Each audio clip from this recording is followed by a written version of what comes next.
Cameras capturing a pack of coyotes in a Hernando County neighborhood. And each of these dots that you see right above me, one of them, local vets seeing a spike of coyotes attacking pets in recent weeks. And all new at 6, ABC Action News reporter Kara Moshik reveals that the reason it's becoming more common.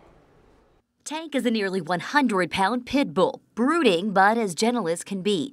Today, though, more timid than usual. He doesn't want to be alone. He's still looking for his friend. Tank's best friend, another pit named Bubbles. Every night, Bonnie would walk this path with both dogs, the adventurous Tank on a leash and Bubbles by her side. But on a recent evening, she encountered an aggressive pack of coyotes. I've never seen anything like it in my life. The coyotes pulling Tank down and running into the woods with Bubbles. I just kept screaming and running towards them, and that's when it all broke up. Tank severely wounded. Bubbles didn't make it.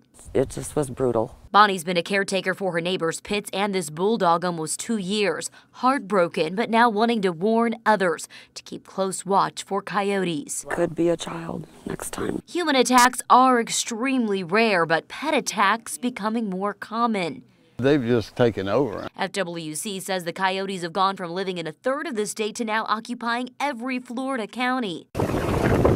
And this expert has a burning suspicion on why coyotes are being seen more this year in both rural and urban areas. Drought and hundreds of fires, leaving them with no home and no food. They prey on rabbits and chicks and eggs and smaller animals, and when these fires go through, it wipes all that out.